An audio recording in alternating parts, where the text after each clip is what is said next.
Handa na naman tayo ngayong umaga at ang ating pag-uusapan, naku, mga sariwa at bagong tip tungkol sa kabuhayan.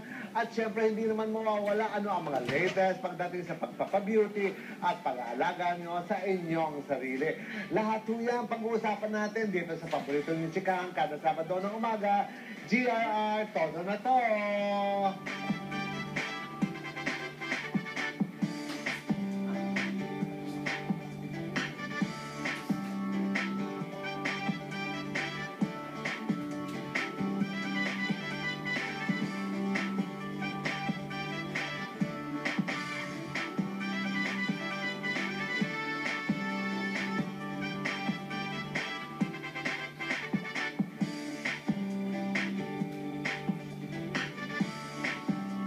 Pag tayo ay namamasyal, we always wanted to maximize our time and activities. Di kalayuan sa Maynila ay dadalhin namin kayo na kung saan. Naku, Tattoo Festival, Bonggang-Bonggang Zoo, at iba't ibang gimmick sa tubig ang inyong mararanasan. Lahat po yan sa all-in-one pasyalan. Masakit, mahapdi at makirot. Yan ang kadalasang idinadaing ng mga taong nagpapatattoo. Pero alam niyo ba na may mga tao ding halos hindi nakakaramdam ng sakit sa tuwing sinusundot sila ng paulit-ulit ng maliliit na karayo.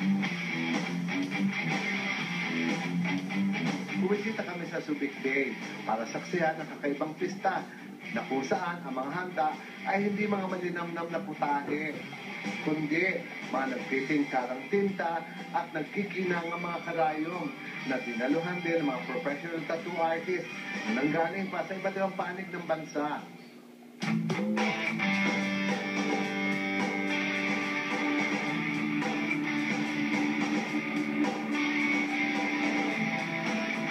Pinanganak at lumaki sa Subic, Zambales si Gary Perea, ang organizer ng nasabing event. Well, it's not just tattoo itself, but we're trying to make it more like a festive event. Well, our goal is to rebrand the whole place, not just an adult entertainment, but we have great hotels here. We have nice restaurants. We have good water activities by the beach, and that's it. Lumipad si Gary patungong Amerika noong taong 1999 at nagbalik bayan noong 2005 para ipagpatuloy ang kanyang hilig dito sa Pilipinas. Naging event organizer siya ng mga kakaibang event.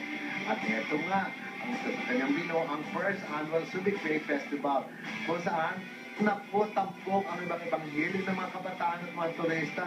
Isa na dito ang Tattoo Festival. Probably more than 100 artists that came in from all over the country. And